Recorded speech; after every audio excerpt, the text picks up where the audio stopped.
Manchester United this season, it's not looking great. Hey everyone, it is Finn here, that is FYW, I hope you're all having a fantastic day. I am drained, I am tired, but I hope you guys are having a fantastic day. Because if you don't know, I'm making a Zlatan FIFA 20 managerial career mode with Manchester United, where I make Zlatan, King Zlatan himself, manage Manchester United. And if you want to go check that out at the top wherever, and I'll put it in the description. But I'm working on episode 3, the testimonial, and it's just like my software is just not coping with me. First of all, the software is like, nah, you have to pay for this, and it only tells me after the video, so thanks. And then I do it again and it gives me a big watermark across it, but don't worry, that's for free.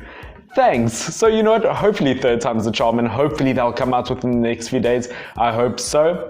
So in this video we're going to be talking about Manchester United in general, and just our mentality as Manchester United fans, how tired we are about just everything, what our expectations are, what our goals are for the end of the season, why we're maybe in our certain mentality, what I expect from us for the rest of the season, and what should happen if we do not reach those goals. But before I get into that, guys, I want to say your support on this channel has been crazy, and if you are a Manchester United fan or a football fan, because I also do weekly Premier League predictions, don't you know, then do subscribe to this channel. I'd really appreciate the support. And yeah, let's get into the video. Transfer window has closed, and I do just want to talk about the transfer window in general and the states that Manchester United are in after that. Of course, we got Bruno Fernandes and we got that Nigerian striker, and in general, Bruno Fernandes, that is a signing we desperately needed because Lingard's just not cutting it anymore, and I think we do know that. As a fan base, we weren't happy with him, and I think it was definitely the right move. Hasn't scored yet. Of course, this is before the Chelsea game. He's only played the game against Wolves, and I think he did relatively well. Of course, we didn't get the win, but we didn't get a loss, which is quite big for Manchester United these days. Bruno Fernandes, obviously, huge signing, and I don't have to go too far into that, but definitely move in the right direction.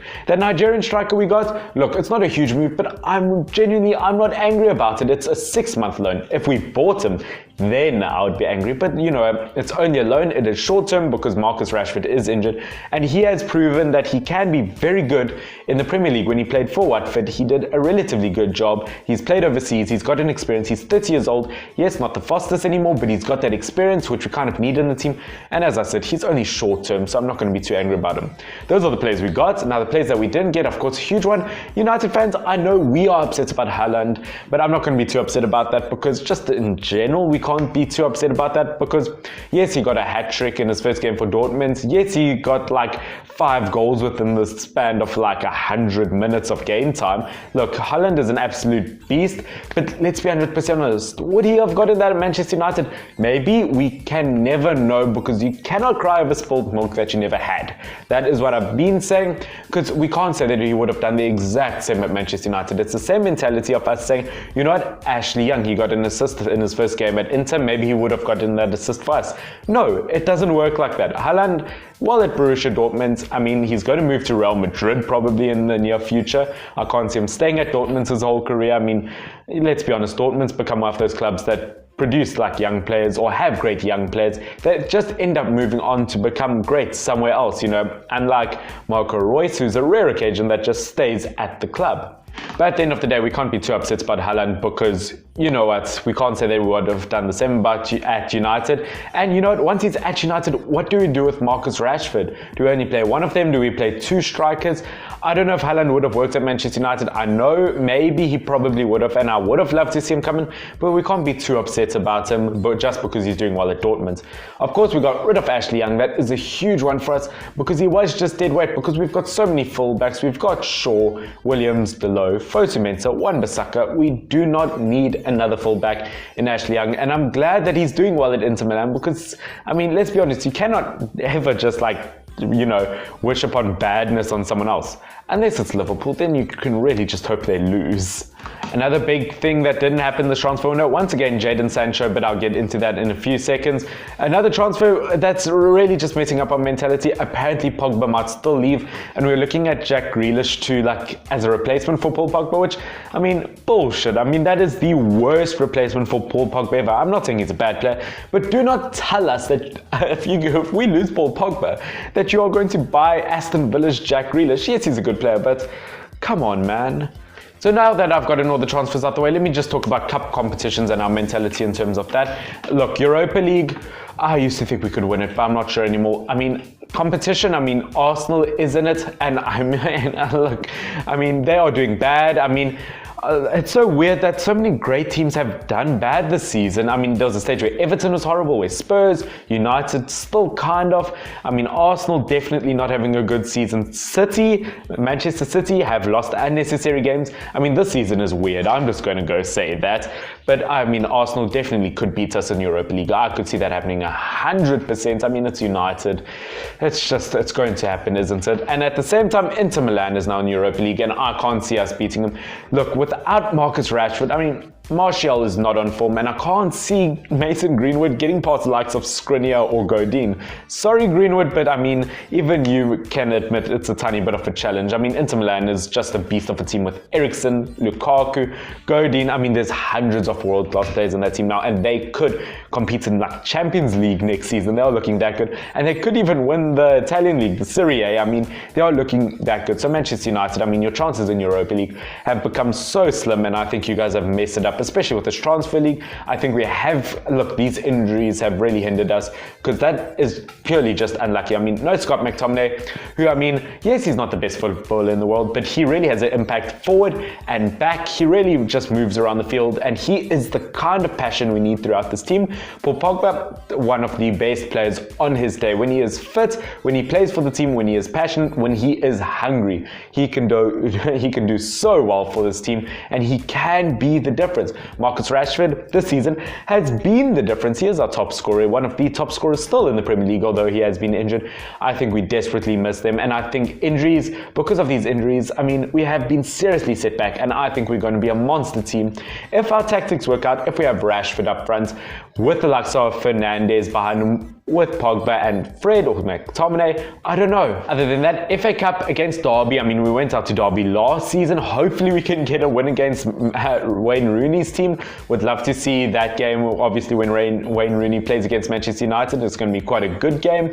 Hopefully we can beat them. We should beat Derby. I mean, knowing United. Other than that, I mean, unlike a month ago, I don't see us winning any competitions now. No Carabao Cup, no FA Cup, because obviously we're out of the Carabao Cup. FA Cup, I mean, unless we can like not face any of the big dogs later on in the competition, we don't really stand a chance. I mean, Inter Milan and Arsenal can pose as threats now in Europa League. I don't know. And to be honest, do I think we're going to reach top 4 in the Premier League this season? Not a chance. Our goals, my goals so far for Manchester United this season, get top 6, just work hard, get top 6, and I'll be okay if we get top 6. No, I would not be happy, but you know what, there are worse results, and if we get as low as 7th, yes, I'm being that harsh, as 7th, get rid of Ole Gunnar Solskjaer and get Pochettino. Pochettino is a great manager, and before he goes somewhere else, we need to get Pochettino. And a huge factor is Ole Gunnar Solskjaer. Yes, I know we've been talking about slowly going up in the football world, but at the same time, we cannot look at it as going, you know, 3-4 steps back to go 5 steps forward in like 4 years from now. I mean, I'm fine with us slowly moving forward, but not if we have to go back to move forward. Definitely not. So in general, I think if we don't get at least 6th this season, Ole should go out. I think to make Manchester United fans happy in general, you need to make a signing like Sancho. Yes, Daniel James is a great player, but we need some more quality support on that side, because yes, he's getting assists, but we need a goal scorer in that position as well, in the likes of Jadon Sancho, who's been a beast at Borussia Dortmund in terms of both scoring and assists. That is exactly what we need. So you know what, Woodward, if you ever listen to this, not that you guys ever listen to your fans, to make this club happy, buy Sancho, sell Jones, sell Lingard, sell the players that we don't want and buy the players that we do want. It is literally that simple. I know it might say, yeah, but it's not as simple. It genuinely is as simple. I mean, in terms of getting Sancho, and I mean, if we have money and we still have a huge reputation as a team, he still should want to move to us, right? I mean, Ziyech or whatever from Ajax is apparently confirmed with Chelsea, and that is such huge news for them. I mean, that's the kind of signing we could have made, but you know, we're not doing it because, well, to be honest, I don't have a reason why we're not doing it. So at the end of the day, I mean, this club's just piss poor, I'm going to admit that. I mean, Woodward not doing his part. I mean, his house got attacked recently. I mean, look, I would never attack someone in their personal life, but at the same time, it should be a sign to him saying, we're not happy and he could be in danger. So for his own sake, he should say, maybe we should turn things around. So, I mean, definitely, I think Woodward is a problem. He should go. Someone who really loves this club and is willing to make a change should come in charge. And Ole Gunnar Solskjaer, someone who can make a change. I mean, it's very different scenarios because Woodward can make a change, but he won't. Where, I mean, Ole Gunnar Solskjaer wants to, but he can't. I mean, I love Ole Gunnar Solskjaer to bits, but I don't know if he's the right man for the job. I think, I mean, when he started off, I think he really just motivated us so much, and I appreciate the signings he's gotten for the club. I mean, I could never be more grateful for Wan-Bissaka, I mean, James, Maguire. I do have to say thank you to that. I mean, Fernandes, that's a huge one for us. But at the end of the day, if he doesn't have the tactics or he doesn't have the experience, we're not going to move forward. And moving forward is exactly what this Manchester United team needs right now. I mean, look, we're not in a good mental space right now. As I said, getting top 6, that should be our goal. We are really just, look, United, I mean, they're probably going to get a win against Chelsea. Maybe there's a possibility we could lose horribly to them. We could beat them. I don't know. It's really hard to predict because we are the most inconsistent team in the league. But guys, I hope you have enjoyed this video. Once again, if you like United content and you want to see like my outtake on more of these videos, please do subscribe to this channel, hit the bell notification to be notified as soon as this kind of content does come out, and check out my Zlatan career mode series, check out my weekly prediction series for the Premier League. And guys, I hope you all have a fantastic day, and I hope you all end the day with a smile. This has been Finn, FYWN. I do love every single one of you. Stay awesome. Cheers.